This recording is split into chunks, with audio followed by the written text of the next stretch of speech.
Okay, we're waiting for one more board member. We're going to go ahead and get started. So thank you all for coming. So I just want to read a statement just to explain really the purpose of our forum tonight so that everyone has an idea. The board has scheduled a community forum to engage the public in a question and answer session. Any citizen that resides within the Othello School District boundaries will have the opportunity to sign up and ask a question or questions of the board. Questions will be limited to 3 minutes. And I'm not going to be real strict on 3 minutes because we only have like 11 people that have questions. In order to give us as many community members as possible a chance to speak, the board will make every effort to answer policy-related questions at the time they are asked. For any questions that are operational in nature, the board will refer to the superintendent for answers. Some questions may not be able to be answered during the meeting, but answers will be provided to the public before the next regular board meeting. So our purpose as a board of doing this is in our regular board meetings, because it is just us trying to conduct our business twice a month. It's difficult to have question and answer sessions. I know we've gotten some feedback that people were frustrated that we weren't answering questions. If we were to answer questions of everyone who came to those kind of meetings, our meetings would last till 11 o'clock. Well, they already last till 11, midnight, 1 o'clock every time we do them. So we decided let's have a forum where we can actually devote some time to questions and answers. I hope you understand that we don't always have the answers. We might not have the answers to some of your questions. We're going to do our best to answer them. And we, like I said, we will refer to the superintendent for any operational questions. There will be board members who give opinions. Please understand that an opinion of an individual board member may not be the opinion of the entire board, and we'll do our best to state that before we speak if we have our own opinions on it. So with that being said, I'm just going to read these off in the order that we received them. It looks like, I think this says Stephen Michael. You think it says? No, it says. Can I get some help? But you know, It must be Stephen. Come on up, Stephen. So if you could state your name and before you start. Yes, no. That doesn't sound like it's not very I have well. problems with the mic every time I come up on first. Hello. Should have the thing on before somebody walks up here. I am on Facebook Live, by the way. Gotta get it going. So I have multiple questions.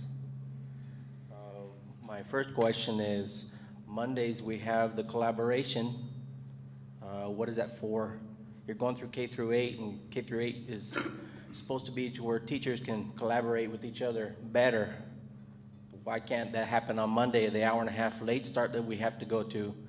It's a hassle for me, but I do it to take my kids. My kids get dropped off same time every day. 2, what are you going to do? Can we do it one at a time? Okay. So I actually feel like I know the answer to that, but that is operational, so I'm going to ask Dr. Hurst to address that.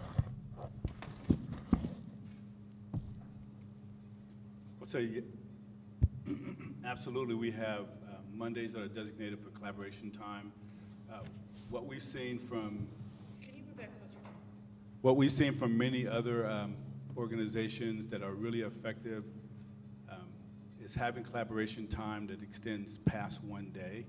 So what we're trying to do is create opportunities for teachers to collaborate more than just on Monday. So when I've shared with the community about this concept of shared knowledge, it extends past just one day. But one of the things I've also shared is this concept of shared knowledge is from K through 8. So using the opportunities from kindergarten through 8th grade to share from maybe the 8th grade level to the kindergarten or 1st grade level, and not just on Mondays, but throughout the entire week.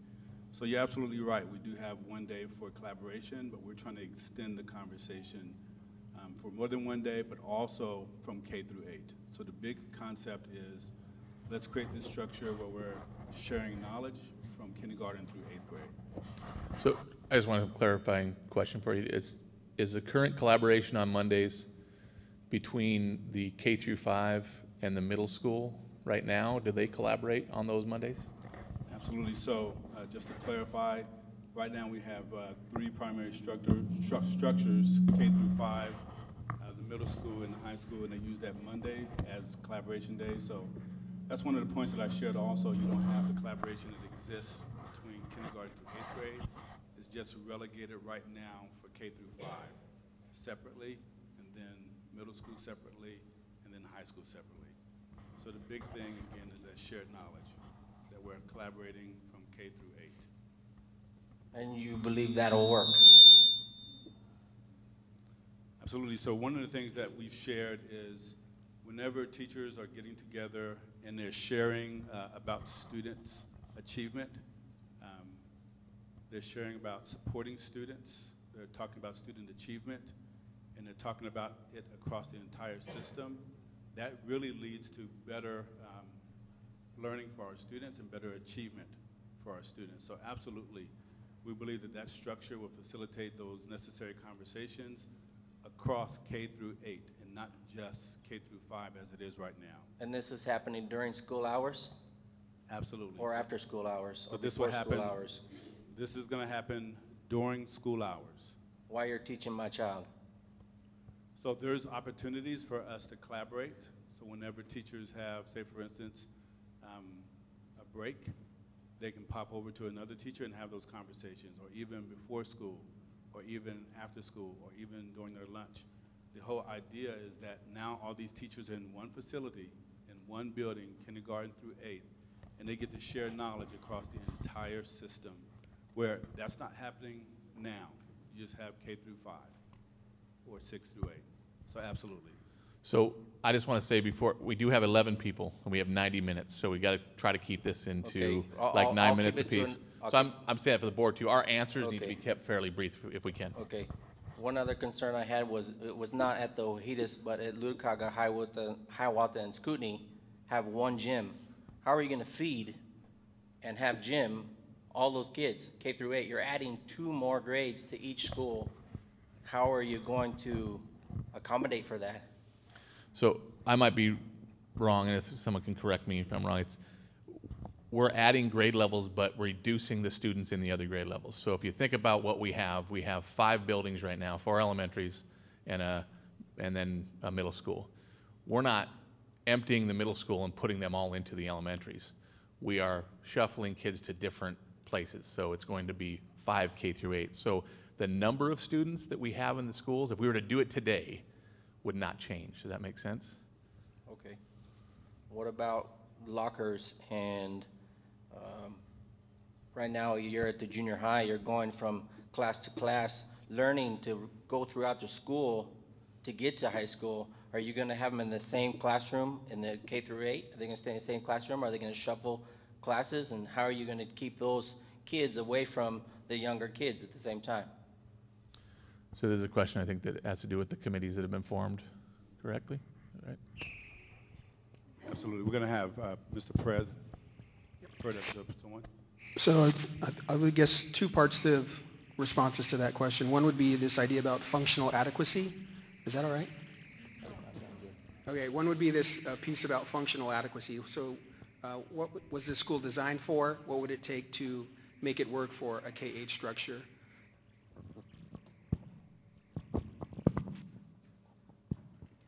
So we do have a research and study team that's focused on that work, and as a district internally, we've begun to categorize the student populations that would be housed at each school. But you're exactly right. One of the concerns that's come up is, do we need a commons at each site? Do we need additional gym space? And that will come out in that facility planning activity that we'll go through as a system.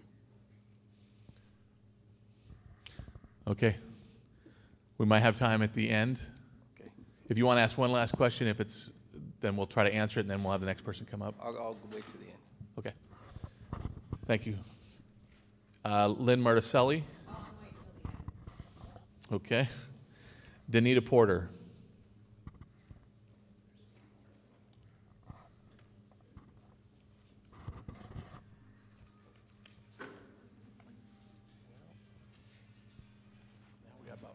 Is this still on? Yes, it is. Hi, my name's Danita Porter. I work at McFarland Middle School in the kitchen.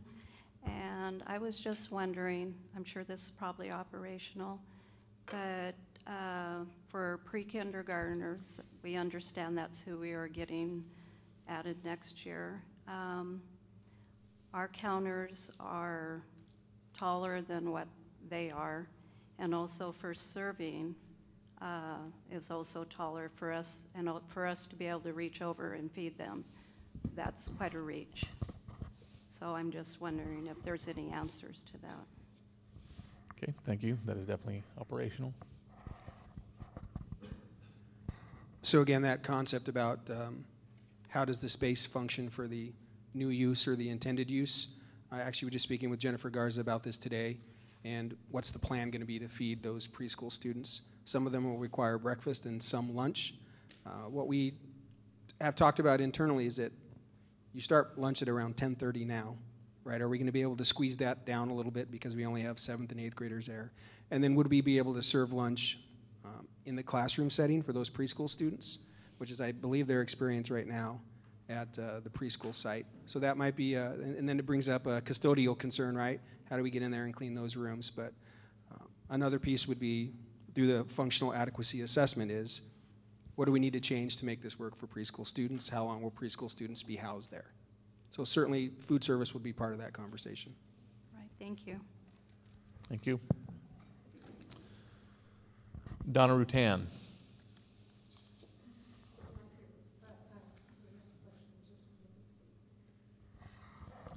Okay, so you don't want to? Okay. Kay McClure.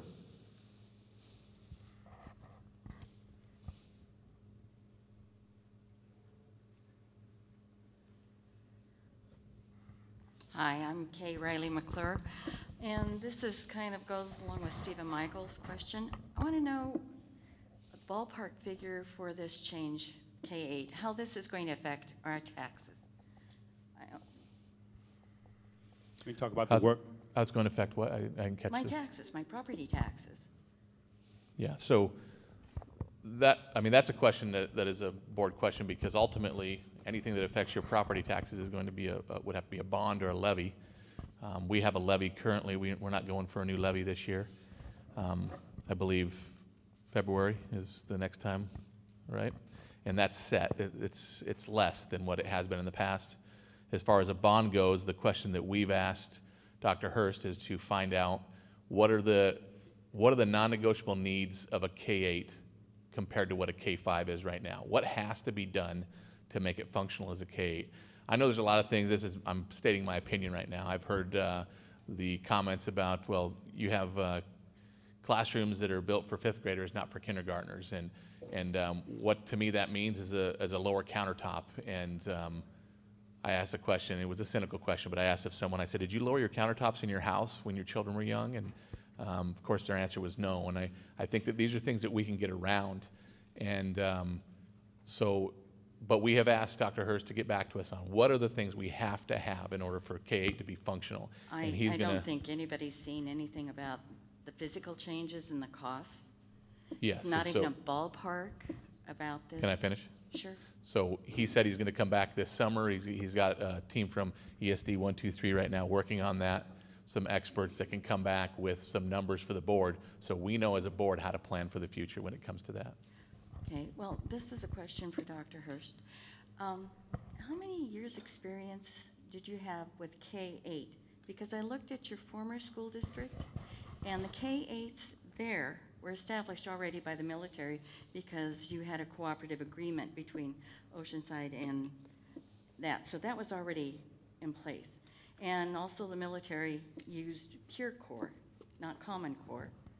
So how much experience do you have in establishing a K-8 school?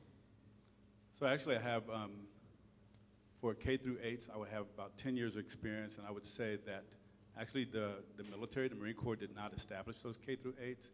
They actually had a desire at that time to have all the students who were on base remain on base, but it was the school district, which was led by myself and my team, that actually established the K through 8s.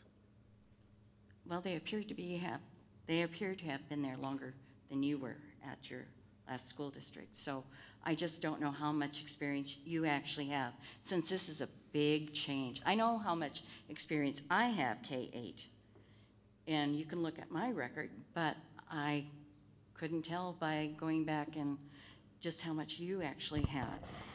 Just to answer that question, I actually was there to establish the K through 8, so I actually led that process. They were not there before I arrived. I did see one thing I thought was really good, you should be looking at, was a high school program within a high school program. I thought that that looked like something that could fit this district very easily. And it probably should be sooner rather than later on that one. And I would say absolutely, we've done that also. And I have probably about 15 years of experience doing that. And we did that in San Diego region, high school within a high school. Okay, that's at the beginning of your career when you were a teacher? That was actually when I was a principal in Principal? San Diego, yes. Okay. My next question is, I'm actually thinking about coming back as a sub, but I'm hearing you're having salary issues here. And I'm hearing some pretty strong arguments all across the state about money that's allocated towards teacher salaries and school boards and upper administration not wanting to negotiate in good faith. So are you going to be one of those school districts? I know it may sound funny, but Are we going to be one that doesn't want to negotiate in good faith? yes. No, I can say. But Have for you me, already started negotiating? they have just begun. They've just begun. Okay. Because I'd hate to have that happen. And I have So one would last I. question. This was given to me by somebody else in the room, and it is, if the contract doesn't go forward, will there be a problem if that person wants to leave after July 1st? They have no contract, so usually was at the end of June. That would be an operational question, Sue. I'm going to throw that over to Sandra, please. With us being currently in negotiations and unaware where we stand currently, that's something that we have to consult with the attorney about in regards to that June 30th and possibly extending that deadline. So we'll have to consult with the attorney for that. Okay. All right. Thank you very much. Thank you. Christy Spohr is next.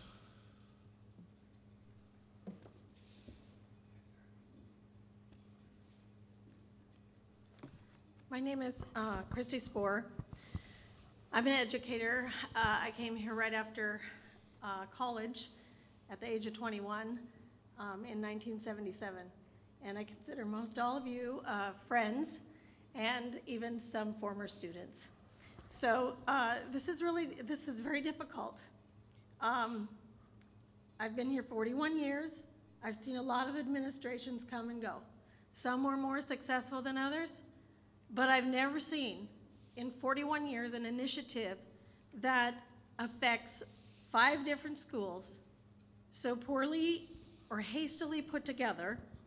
An example given already this evening was how all the schools have to be looked at before the students are actually there in the fall, and how much money that's going to take in order to make that happen. So poorly communicated to the public and to the educators who are here in our school district, and done without teacher input prior to the announcement being made. It's unconscionable to me, and I've spoken with several of the school board directors, and you know where I am. That does not mean that I am completely opposed to K-8. I'm an educator. I'm open to that, and I've seen a lot of change over the course of 41 years. But always with lots of communication, lots of teacher input, and parent support. And I just don't think that you have that. A couple of just out there items. You've spoken about Union Gap, that has 1 K through 8 school.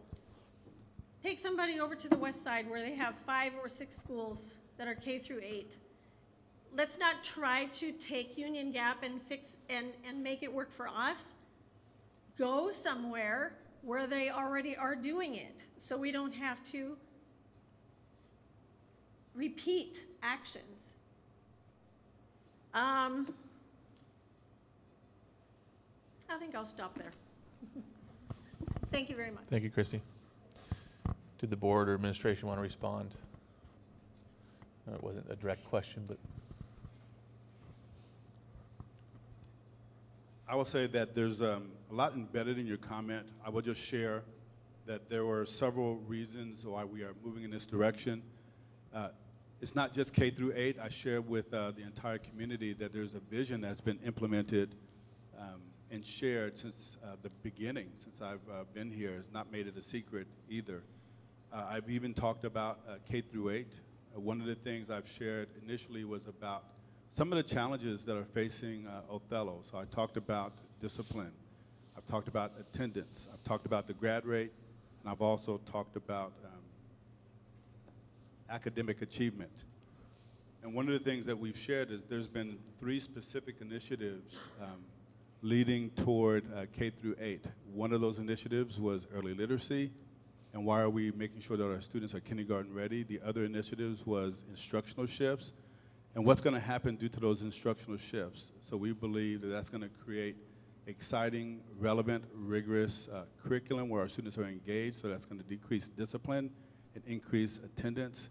And then we talked about K through 8, and we shared also that that structural shift is going to increase academic achievement. It's going to increase collaboration between our teachers, shared knowledge, which ultimately also increases grad rate. So we've always been open and honest about the impact of those, what the vision is going to be, and we know that this is going to work. We have always shared that K through 8 by itself does not resolve the issues, but it's the entire vision that works together to solve the issues and the challenges facing Othello.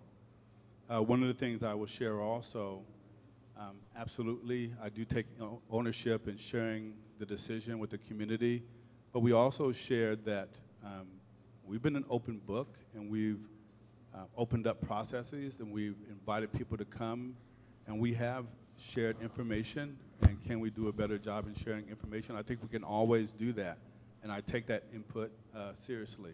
So how can we do better in communicating with the public about some of the changes? I hear that and I accept that. But one of the things I will share is that we do have a process, and we are involving people, and we're still involving people, and we're working throughout the entire summer to involve all of you who are sitting here and all of you who are listening. We're wanting to work on this together. We're not wanting to do this in isolation, so we continue to invite people to the table. So I tried to just share about your comments about the vision overall. Communications, yes, we're going to improve in that area. We received that. And then also how we're dealing with input from not just teachers, but the entire community. I'd like to just speak to a little bit to the financial part. And one thing I think that we all need to remember is this coming year, we're not moving, we're retaining 6th graders in the current elementaries. What that means is that they won't be moving up to the middle school. So when we talk about extra costs right now, we have portables in our elementaries. That's where we have most of our portables in the district. So I think it seemed like it made the most sense for extra students, that's where they should be. Wahidas is the exception, and so we're purchasing thank you for correcting that. We are leasing some portables for Wahidas for that space. So keep that in mind going forward. This is still a process, and as one board member, I still need to know what the financials are for next year, for the year after that, and so those have to come back to me before I feel comfortable with whatever we're going to go forward with, whether it's asking the community for another bond or whatever it might be. So I just wanted to make that statement because this coming year, we're going back to K6, and it wasn't that long ago we were a K6 district. So hopefully people will keep that in mind. Can I also say, though, if we wouldn't have been putting those portables at Wahidas, they would have been going to McFarland. We still would have needed those portables in district. We're just putting them in a different space than they would have been if we weren't going to K6, K8, whatever. We still would have had to have those portables. We're over capacity. There's no way around that. Thank you, Jen. Okay, next is Mark Spohr.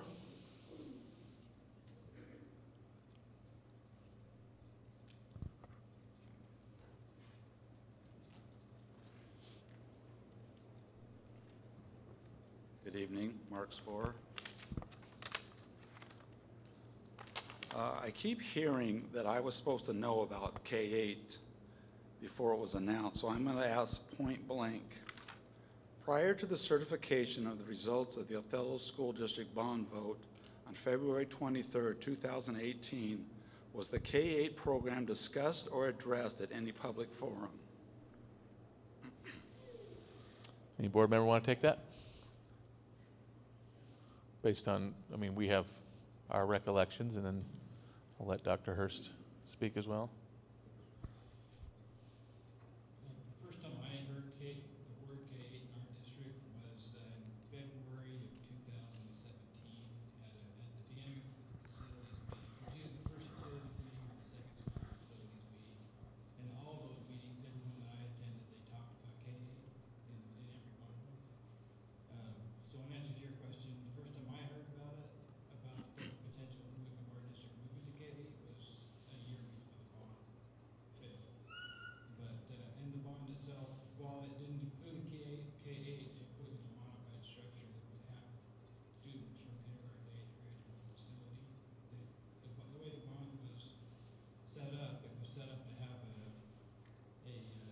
6 through 8 classrooms on one end of a campus, because you could build it that way, and kindergarten through K-5 on the other, with a shared floor space in the middle. And so some people call that a K-8. Technically, it wasn't, but my answer to that question is it's been continuous. The first time I recall it personally, though, was in the facilities meetings, and those aren't recorded. I went back and checked here 4 months ago just to make sure my memory was correct, and I found references to it in there. But that's the answer from my perspective. So the facilities meeting is different than a board meeting? Correct. That was run by the facilities meeting was run by the district. It wasn't a school board meeting.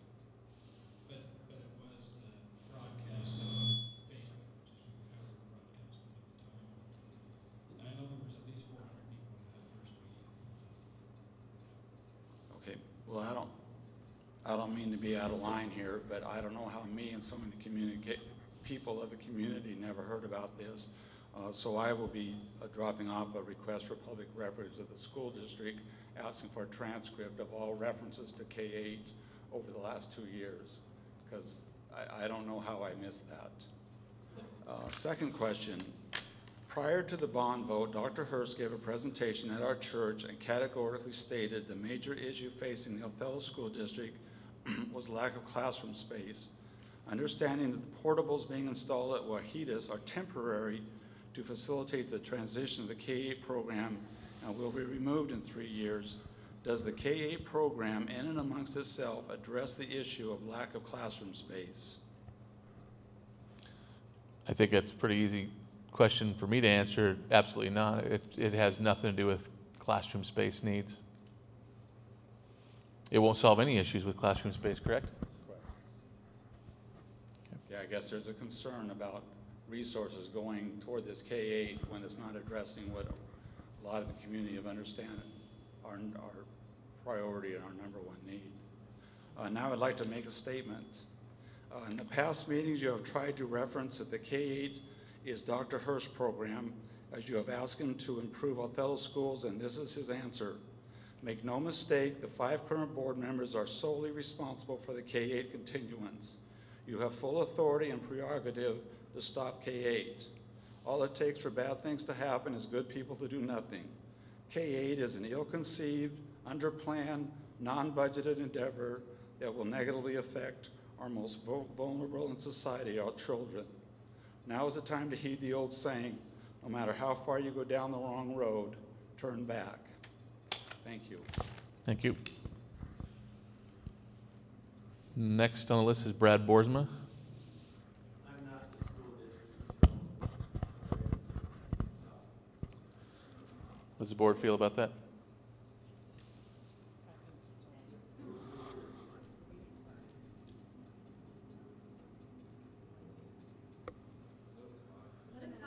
Tony? I'm asking the board. I'm not saying no. I'm asking the board. Brad, the board says please come up and speak and ask your questions.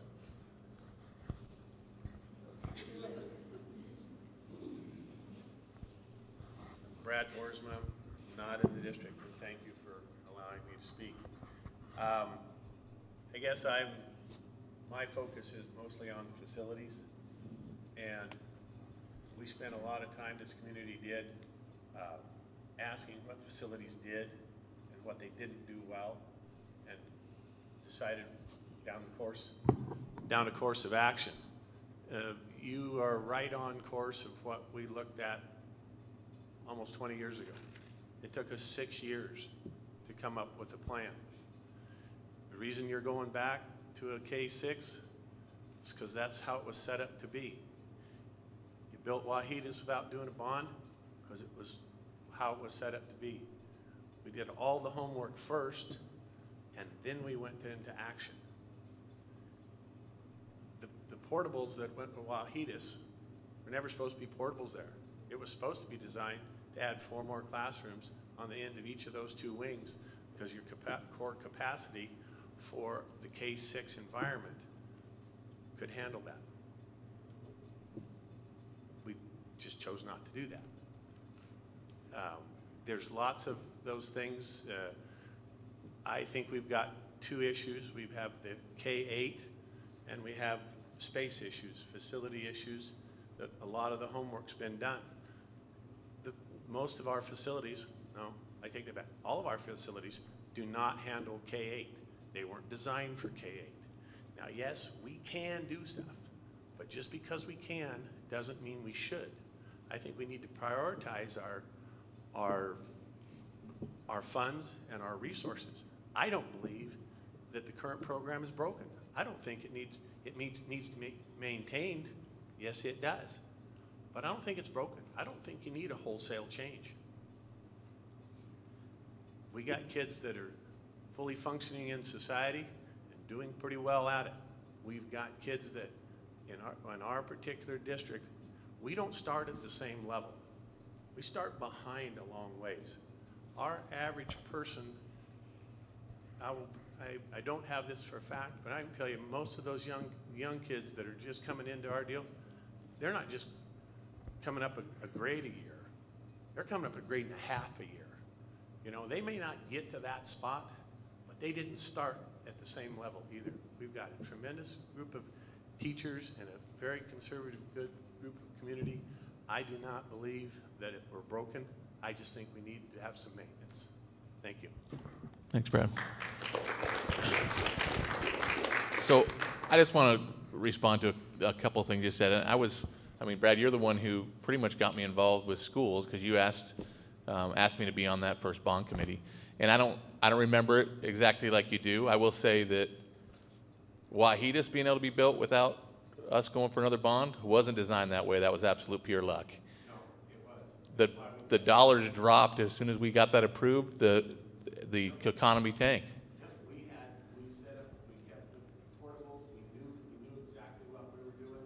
The only thing we were gonna do was we were gonna add, when we built that, we were supposed to go to another bond and remodel and take the core space from the high school. Well, I would just say we remember it differently. I mean, I think I didn't know we were going to have all that money to be able to build Wahidas, but and as far as being able to add on to that one wing, the other side of Wahidas, yes, we talked about that as being an option. I don't remember us saying that is the plan. We're going to go back to K-6, but thank you for your comments. And next person on the list is Robert Pernetta. Well, I'm just here to Okay. And then Alfonso Zavala.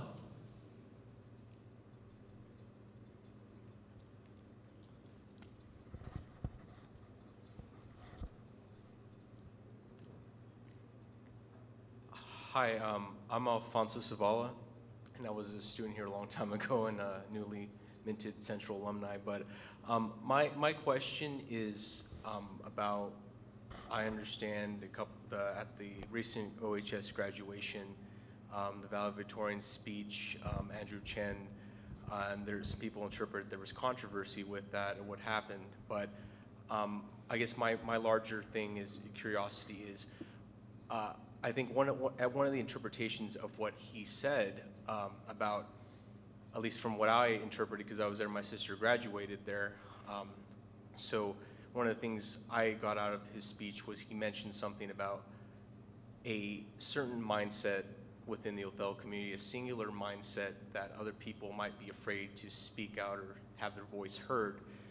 I know there's a lot of tension in this country, and especially right now with the K through 8 transition, and I don't know much about this since I'm not in that inner circle, but where does the Othello School District stand on addressing people's fears or concerns possibly about being afraid to speak out about certain things in this community? That's my question. All right, I've been doing a lot of talking. That's a good one for me to pass off to someone else. Don't be afraid to speak, it's okay.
I would just like to add, if I understood your question, is where the school board or the school district is at in allowing people to express their fears, or students, or their opinion, or?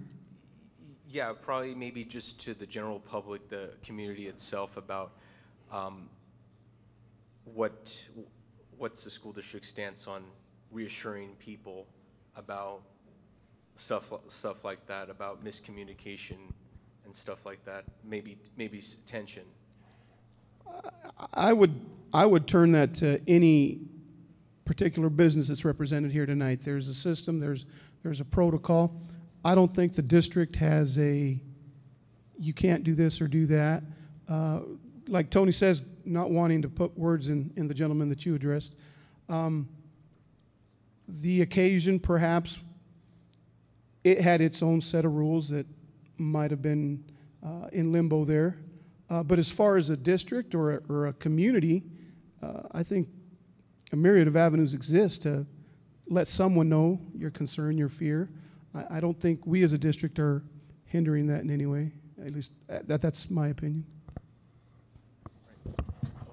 And I would just say that the purpose of this forum, I think, came out of feedback that we got as a board. There was some frustration that answers weren't being questioned, or questions weren't being answered. Answers were being questioned plenty. So we want to have people give people the opportunity to speak. We don't want people to be afraid to speak up. And I think Tony said it well. I hope it's okay that we can disagree on things. And I think we all have the kids' best interest in mind. We have different ideas of how to get there, and that's okay. So I think this is maybe an idea of how we want people to speak and not be afraid to speak. Great.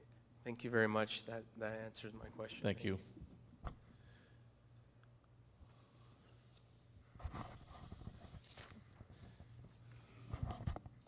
Don't worry, they're not 3 full sheets of people. Sheila Simmons is next.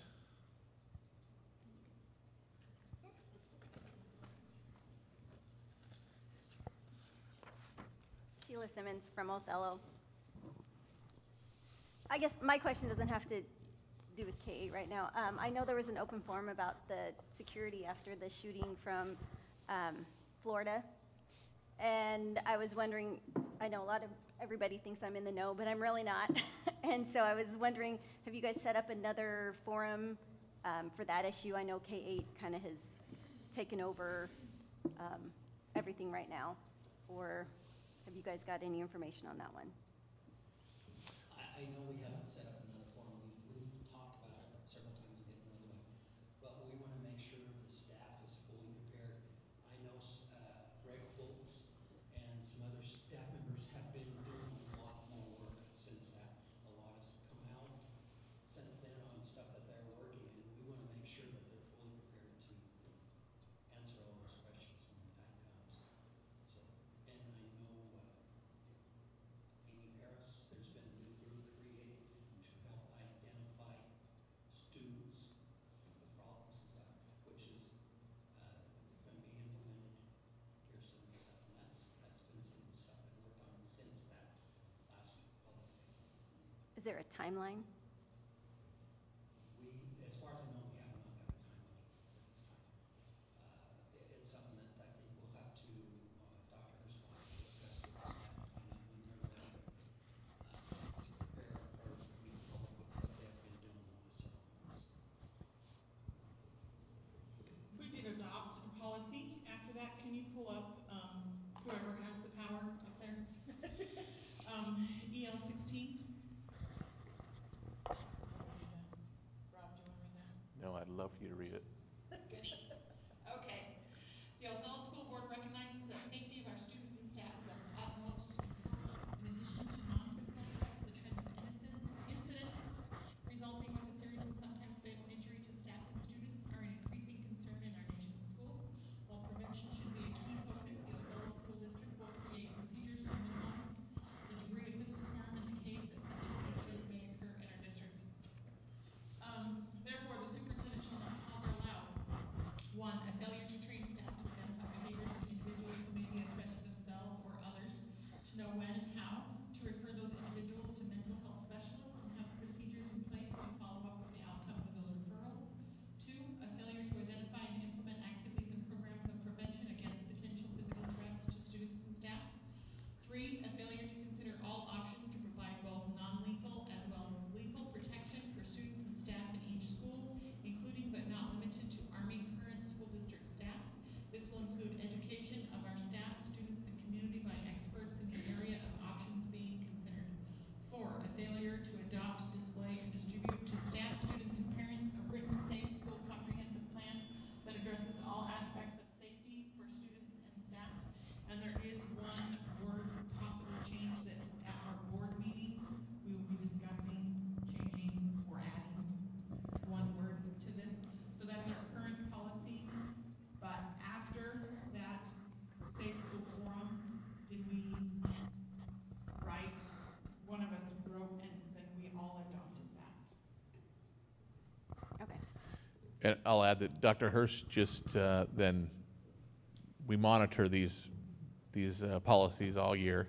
Dr. Hurst just did a monitoring report on that, gave his plan for the upcoming year, explained the committee that was set up for that. And so we are holding Dr. Hurst accountable to making sure those 4 items take place, and the community is involved in those discussions over the next year. He has to report again at the end of next year, not that he has to wait till then to be compliant with that policy.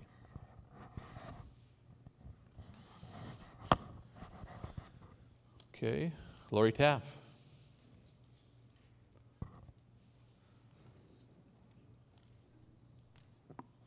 Hi, I'm Lori Tapp. I work in the Business Services Office. And based on conversations that I have had in the community with different people, I wondered if there would be value if you could explain again, this is kind of a two-part request, explain again what our K-8 schools will look like operationally and functionally, how they function once we're done with the transition and we're just cruising along with our education, right? The grade bands, how they would interact with each other. That is definitely a question for Dr. Hurst.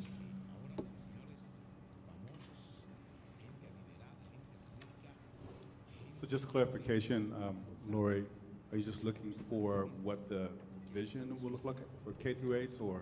Yeah, how will those specific? schools function day after day? What might be an example of the different grade bands? And then how will the grade bands function differently in contrast with each other? So there's certain models. So one of the models that I came from, K through 8, as far as structurally, it was staggered start. So we had the K through 2 would come a little bit earlier than 3 through 5. I think one of the things that was a concern there, as I've heard from parents here, is just making sure that we have physical structures or maybe barriers so that the older students aren't interacting with the younger students. So we talked about maybe having a staggered start so they actually have that. Actually also in Oceanside, you have different wings. So you have the older students in 3 through 8 that actually separated from the younger kids. And actually also in Oceanside, you have security at each one of the school sites where they're monitoring the students to make sure that there's no interaction or crossover. But I would say as far as the teachers are concerned, they operate as they would in a K through 5 or a 6 through 8, meaning that they're teaching their classes, they're teaching their kids. However, the older grades, the 6 through 8s, are much like a middle school environment. So those kids have specific needs, so not run like an elementary school. They're run like a middle school environment. You still have your PLCs where your teachers come together and they collaborate. So here we have it on Mondays. So you can still have your PLC days for those teachers. The only difference is now you have a building where you have all of those teachers collaborating all together in one building, which facilitates those conversations that I was talking about earlier, that shared knowledge. The other difference in the K through 8 that I've noticed is that you do have those opportunities for those teachers that are in the older grades to cross down to those younger teachers. Another advantage is you have those opportunities for those older students to act as mentors and to go down and to really mentor those younger kids. We have some of that in our 5th grade program that's going down to the kindergarten, but I've seen where your 8th graders are going down also and they're reading down to those lower grades. The other benefit also that you'll see on a day-to-day basis is just the engagement that exists within the community and the families. So what I've noticed when, say for instance at Camp Pendleton, when we were K through 5, you would see a lot of parent involvement in those K through 5s, and what we saw also in our middle schools, you saw a drop-off. But what we saw once we made the K through 5s and K through 8s on the base schools, and we had 3 K through 8s, is you saw that parent involvement continue on because those kids were there, and the parents would still be there from the 5th grade to the 6th grade to the 7th to the 8th grade. So what we saw in that transition at Camp Pendleton is those schools really became family-oriented environments where you had this nice consistency of parent involvement and parent engagement throughout the entire system. So again, I remember safety being a big issue, big concern. So what we did is we really talked about what are some of those physical structures and what could we do to really make sure those kids aren't interacting on a regular basis. It's much like you see our current middle school where you have corridors that are locked. so that kids can't cross over into quarters that they're not supposed to be in, so they're monitored. And also having a security officer available was helpful also in that environment. Did that help you? Yes, Okay. thank you. Thank you, Lori. Robin Clough.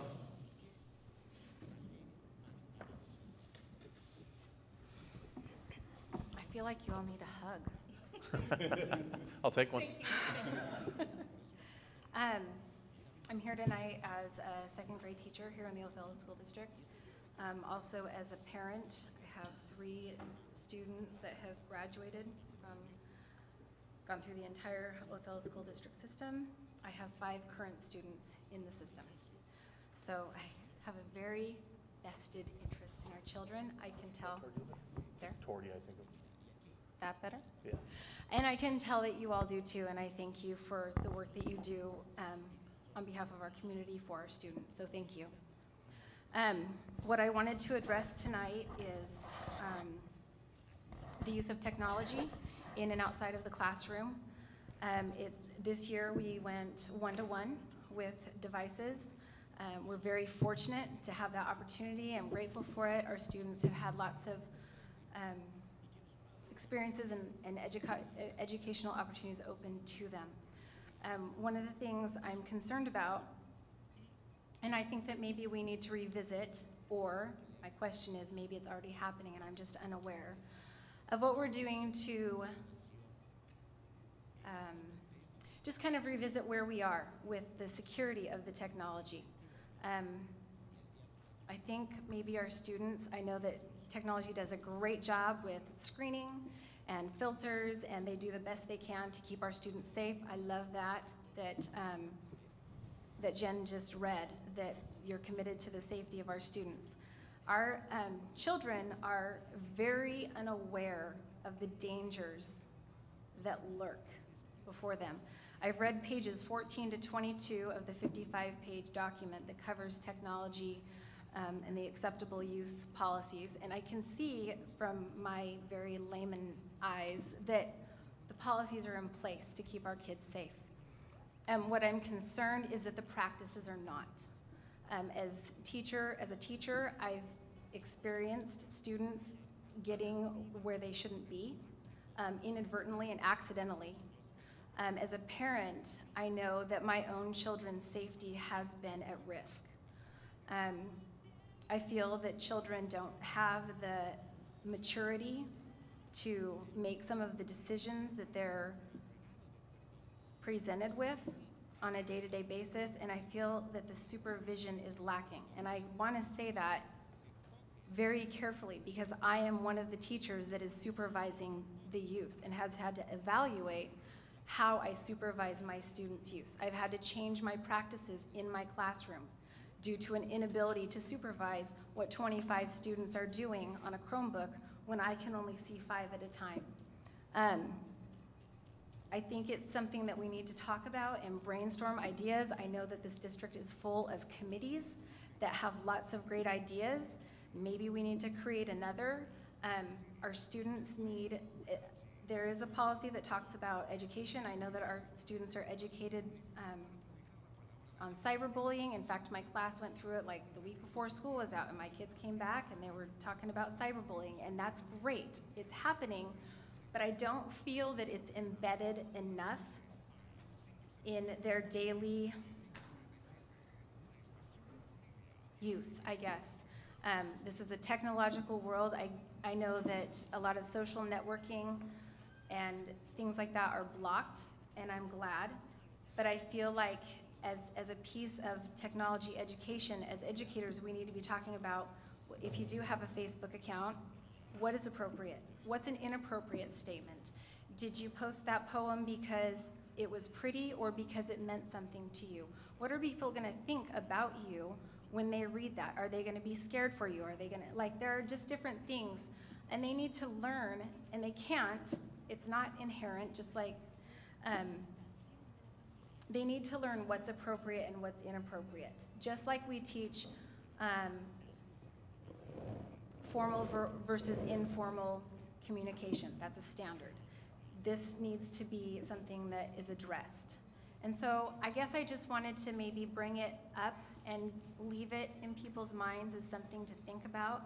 What can we do to, now that we have a year of reflection that we can do with what have our experiences been as teachers, what have our experiences been as parents, what rights do we want to make sure that parents have? It talks about on page 17, I believe, about frequent monitoring.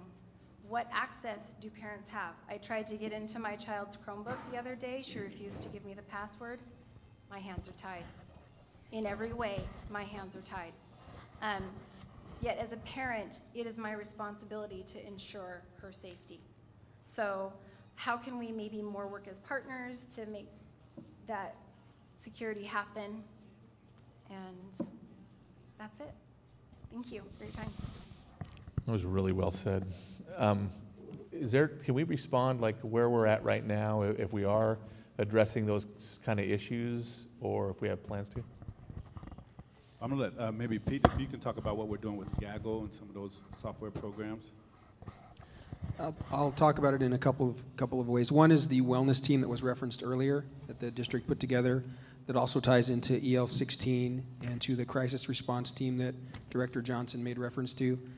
They're really focused on social emotional learning, and what you just shared there about being a good digital citizen is something we have been teaching our kids, but now that we've had this year where we've rolled out these devices, we've identified an additional need. We're also required by law, the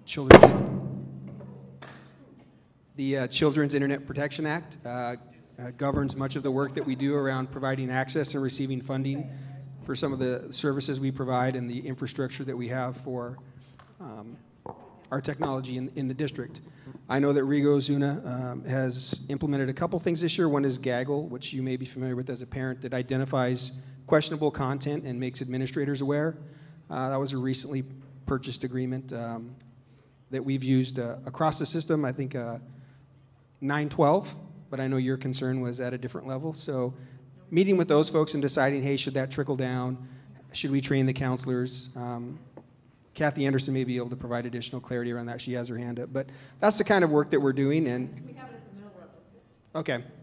One of the, but your last statement about the partnership, I think that's really the key. We certainly want to partner with parents because when we send those devices home, some parents see it as a great benefit and other parents see it as an incredible nuisance, right? So how do we balance the opportunity for students to continue to interact with the educational opportunities, but also honor your hard work as a parent to keep your child safe? So that's what we've done, I think, this year, and we'll continue to work on and refine over this next school year. Okay, thank you. Donna Calvert. Okay. Kayla McIndoe? McIndoe, okay, sorry.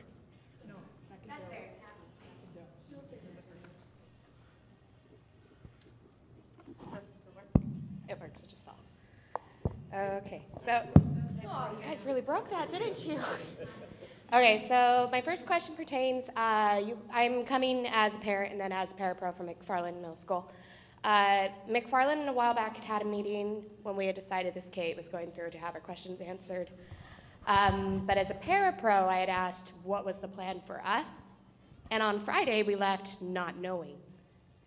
So does anyone know what's happening to us parapros? We know some of us have to leave, but no one told us, and we're like, well, maybe you'll get a phone call or a letter, but you know, face-to-face is a little bit nicer.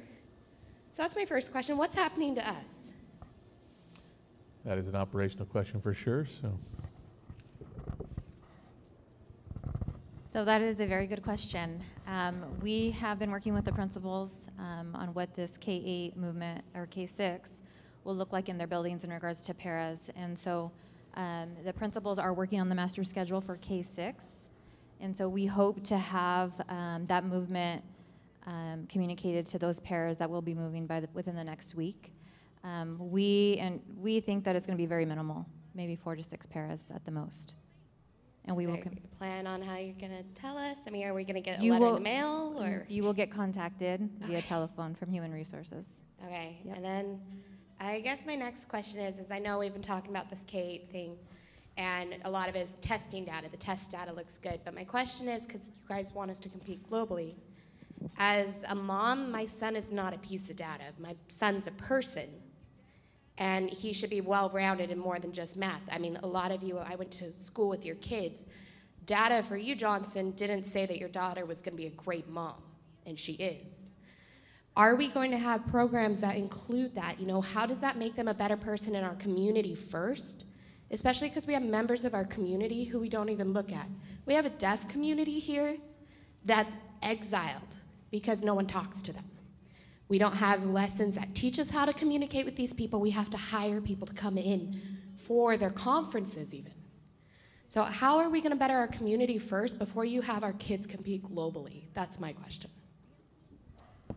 So just so I'm clear, you're asking how we're going to make our community better? How are you going to, so you want our kids to compete globally in math and everything, but how are you going to have them be focused on in our community? How are our kids going to grow up like, oh, they should be more caring? Are we going to have programs that are built on characteristics too, or are we just going to look at the STEM and do technology? Gotcha.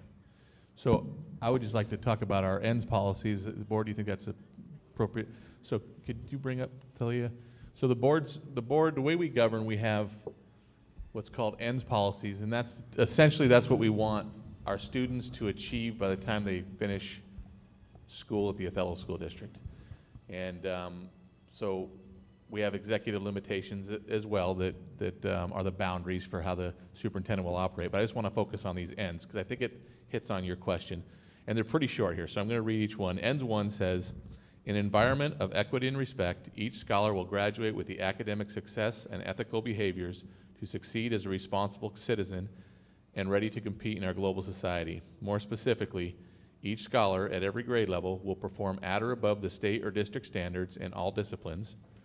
All scholars will demonstrate evidence of continuous growth and improvement in their performance year over year, closing the opportunity and achievement gaps. And all scholars will demonstrate transfer of knowledge and skills across disciplines.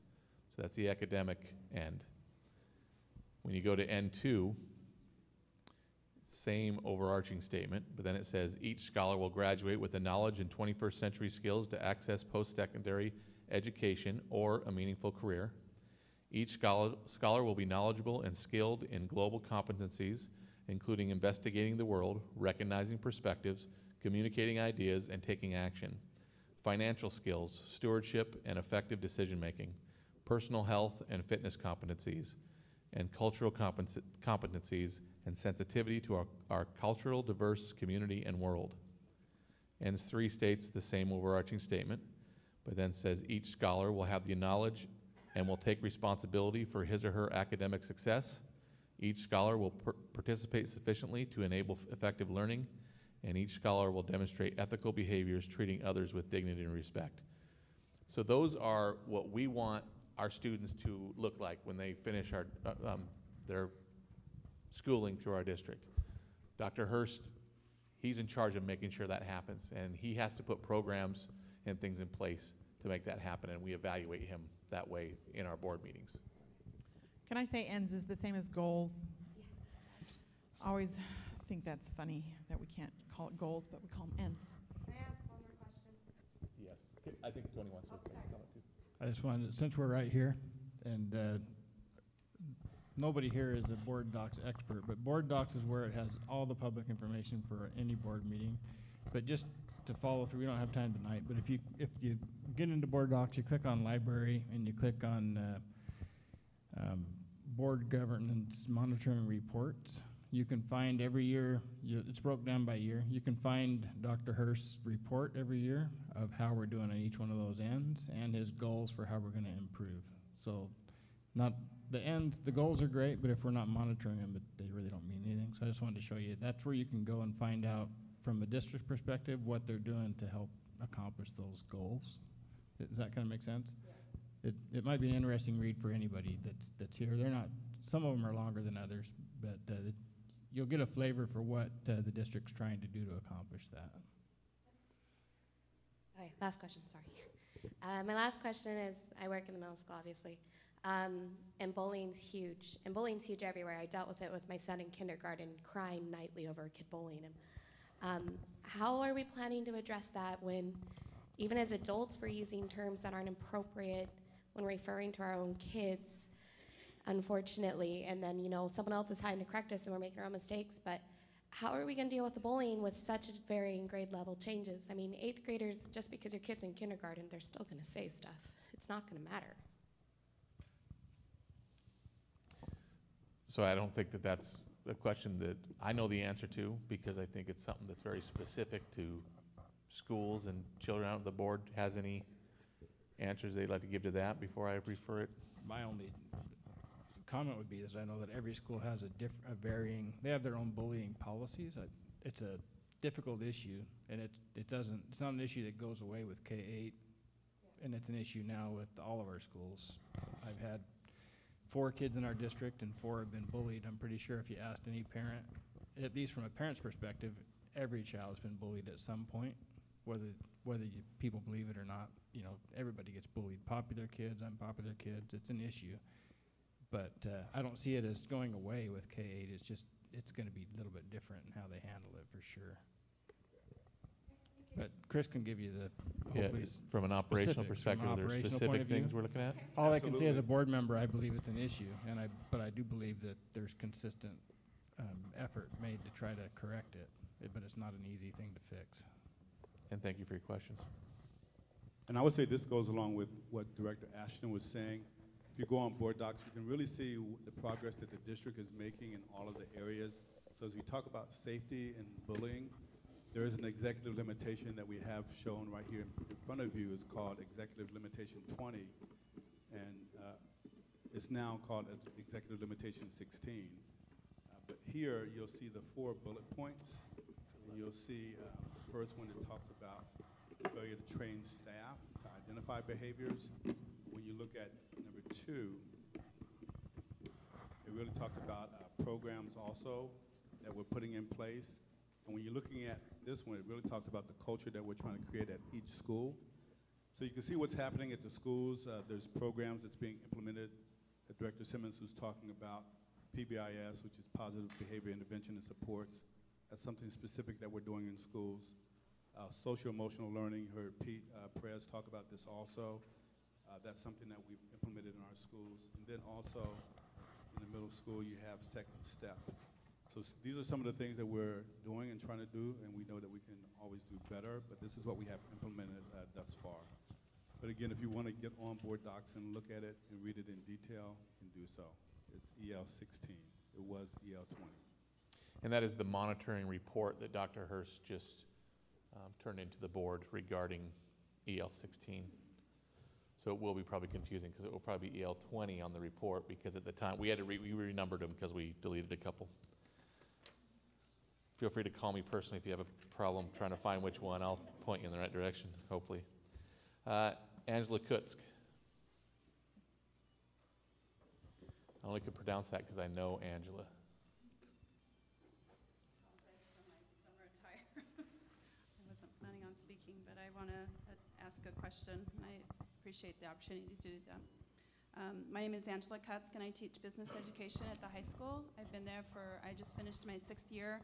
I taught at Richland High for 5.5 years, and I have to say, to start off with, that I believe that our school district's at a better place than it was when I started here, because I'm starting to hear words like articulation and things like that. When I first came, I kept asking, especially in regards to technology, what is the plan from kindergarten through 12th grade? And some people were able to point me to a direction of where they were at in their schools, but there wasn't a district-wide. So I appreciate that we're starting to hear those words. My concern is that if the board and upper admin know what is currently taking place in our classrooms, and do you have a good handle on what's currently being done in regards to the vision that we want to go towards? I say that because this might be looked at as a good thing or a bad thing to some, but I was never visited by a school board member this year or upper admin in my class. Like I said, that might be a good thing, that you think I'm doing a good job with what I'm doing. But on the other hand, I would be concerned that you would want to know what I'm currently doing, and do you have a good handle on that when you ask me to be a part of a committee to develop your vision? So I think I'm doing some things that are pretty cool. I've heard my colleagues talk about things that they're doing that are very innovative. I would be interested in wanting to know where you are at in your dialogue on getting a handle on what's currently being done and then taking it from there. My second question is, as an educator, how is the vision going to be developed? Is it going to be through a curriculum? Is it going to be through teachers developing this curriculum? So that would be, I'd mostly interested in the dialogue that's been taking place. So the second question is definitely operational, but the first question, I think I would like to hear the board respond to how we are aware of what's going on in the classrooms.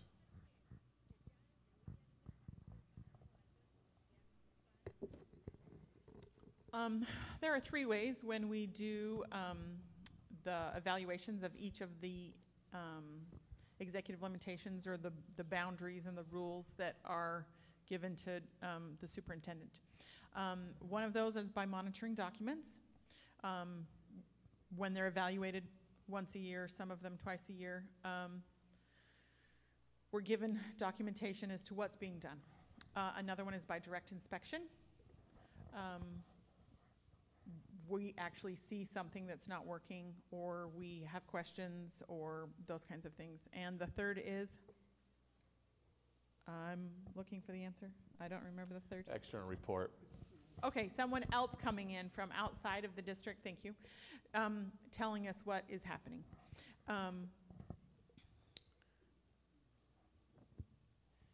Some of us are, I feel like I have a fairly good relationship with many teachers and try to go out of my way to ask their comments and things like that, especially if, and I don't try personally as a board member. When I read the monitoring documents, then I'm often on the phone with people in the district that are actually in the trenches and ask some specific questions if I don't understand or I don't necessarily agree with the way that the document's been written or those kinds of things. So, and then sometimes I pop in and see places myself because I have kids all over the district. I have them in 4 different schools. So I volunteer in classes and see things as well. For me personally, that's how some of that part is done. I know that we try to, at our school visits, the first part of the meeting is with the staff and is an opportunity for you all to, the good things, the bad things, what can we do, things of that nature. There have been a few items that have been brought up at those meetings that later get discussed amongst us. I think not going to your classroom, this is my opinion, maybe is a good thing because your principal there hasn't been an issue. But I welcome you. No, and I think, again, although these positions, and I'll speak for the 5 of us, are very time consuming, if we're going to be here, we need to make an effort. I know that if somebody told me that I needed to go to a classroom, I would do it. To specifically answer your classroom, I think it's a good thing that we haven't gone because you're doing good things, but I think we have ample opportunity, and again, this whole governance, policy governance system is set up in a way to where it has to be a problem before it's directly you and I having a situation. The process is that these ends are evaluated and we get told of the good things, the bad things, the things that need to improve through the monitoring response. And although it's not directly with every single educator, the issues that do exist or that would be there are addressed through these monitoring responses. But great job. Anyone else want to say that? I'll just, I'll just speak for myself. You're about to eat that mic, so I think you turned it down. So I can sometimes be in a classroom and see parts of Dr. Hurst's vision and recognize it, but I'm not an educator, and I'll just be honest that it's important to me to make sure we have policies in place that say, this is what we want. This is what I want for my kids. This is what I hope everyone wants for their kids. And then we hold Dr. Hurst accountable to say, tell us that it's going on, make sure it's going on.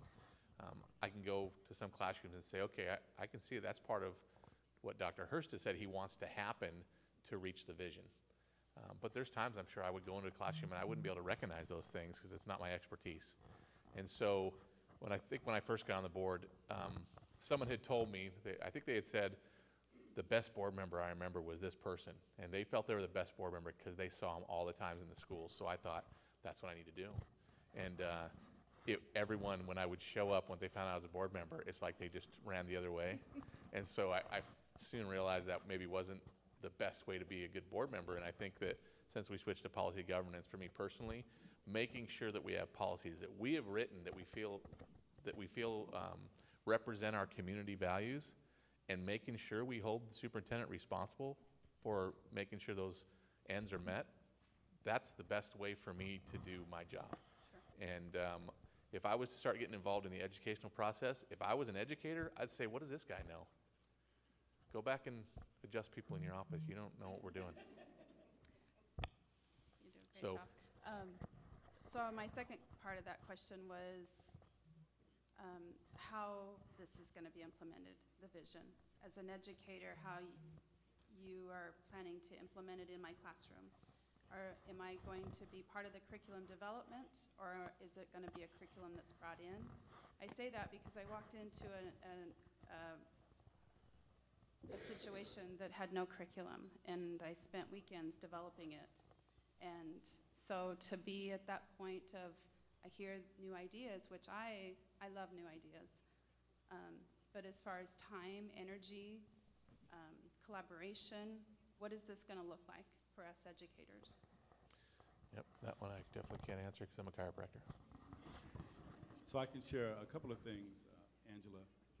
First, I believe that portions of the vision are being operationalized now. So an example, when we first came here, we talked about reading comprehension, that claim, and setting expectations that every teacher is teaching to that claim, not that they're forgetting anything else, but they're really focusing on reading comprehension because that was an issue or a challenge for our district, and then also math concepts and procedures. So I've seen that expectation. I'm in the schools almost daily, not in every classroom, but in schools daily. So I can see evidence of that. And I can really see evidence now since the latest scores, SBA scores are coming out, specifically under reading comprehension, claim 1. It's exciting to see that all the schools, especially the elementary schools, have shown growth, and good growth across the years, especially since I've been here. So that's really good to see. So it is being operationalized at that level. But when we talk about the larger visions, when we talk about elements of project-based learning, design thinking, maker spaces, thinker spaces, global competencies, so we're really just starting to operationalize those components. So I can turn it over to Pete maybe, or John, and they could talk about some of the professional learning that's happening or that's going to happen over the summer. But I will share with you, it all boils down to setting expectations, but really building capacity across the system. And since those are really new ideas, we're really starting to implement those this year. Sure. I'm not sure if you received the email that John sent out about the professional learning that's going to be happening over the summer. So that is how we're going to operationalize or make the vision come to reality. It's really having teachers, staff members become involved in those professional learning opportunities during the summer. So I think there was definitely a question regarding curriculum, right? And so do we have an answer for that? Pete? I would just, I guess, provide 2 examples for you of activities that are going to schedule at Othello High School. I know in the next few days there'll be a teacher clarity session that folks can attend, and the intent of that is to look at your current resources, your current materials, and think about those and how you're using them. So it'd be absent of creating something new, but really refining and being clear about what you're doing. The second piece related to project-based learning and our proposed partnership with the Buck Institute. Again, it would be the kind of opportunity where you design a lesson in that moment. So you talked about building it over the weekend or doing it on your prep time. The intent of these kinds of sessions, because we know as educators that if we don't create that time or that opportunity, it's probably not going to be implemented, and it's certainly not going to be sustained. So the folks at the Buck Institute will come in and work with the teachers that are participating in that, design a project that will be implemented throughout the year, and then when they come back on coaching days is to say, how did it go? Where's the evidence in this school that that happened and was carried forward? So absolutely, we would hope that it's going to have to be a partnership with the teachers that are out there providing those lessons day to day. Sure. And part of my question comes from just the nature of education, how we run on a cycle that has to happen at a certain time. I was a part of an attendance committee for PBIS at the high school, and we had a final meeting, and I don't feel like we came to a final thing that needed to be solidified before our handbook is made by fall. And that's just the nature of education, because we were all busy and ending the year, and everyone else has 10 different things going on at the same time. So it's no one's fault, but it's just the way that the cycle runs. So I think that a lot what we're seeing with people's fear of education in general is not running it through its course and seeing it to the end, how it should be carried out, rather than things left undone, and then people have to come in and make that work. And I've seen that in education, and it's just part of the, I think it's just part of the job, and I'm okay with that to a point, except that when we're taking on something like K through 8, or we're taking on a whole different change, we as educators, as public, we want to make sure that we have no loose ends that are not dealt with. Does that make sense? Yes. So, thank you, Angela. And Lynn, for going last, you get 30 seconds is all we have left. I'm just kidding. It's a couple minutes. I'm Lynn Marticelli. I just wanted to kind of come up and not sound like a broken record, but I love what you all are doing. I moved here when my oldest daughter was a sophomore and my youngest was a 6th grader. And what the district has had the last, well, since I was here, my kids, especially at McFarland, was not working. So a change needs to come. And I'm very excited about it, because what has been going on has not really been working all that great. So I just wanted to say thank you. And I hope the community will, come together and, change is hard, but, come together and help one another see that this can be something really good. I taught in California on a military base too, and our schools were not K through 8, but it was very different how it was set up. And Georgia was a different way, so I've kind of seen all spectrums of the board, and I'm very excited about this as a parent, and just keep plugging along. Keep up the good work. Thank you. Thank you, Lynn. Yeah. I didn't sign up, I just was wondering. You have to grab a mic if you want to talk, though. Is that okay? Yeah. You're our last question. It's 7:30. It worked out perfect. So because the salary schedule and stuff has changed, you have to renegotiate your agreement with the teachers. Am I hearing that right? We're in a negotiation year no matter what. Okay, so you negotiation anyway. Yes. One clarification. The gentleman was asking about the valedictorian. He actually talked pretty at length with a guy from the Columbia Basin Herald, and we printed that story last Friday. You should be able to find it online. at our website if you want to read what Andrew had to say. Okay. Thank you. And thank you all for coming in and asking your questions. Sincerely, we appreciate it as a board, and we're going to take a recess for about 15 minutes before we start our regular business meeting. If anyone would like to stay for the regular meeting, feel free. It's going to be exciting tonight. We have public comment at our board meeting, but not answers. Yes. Thank you.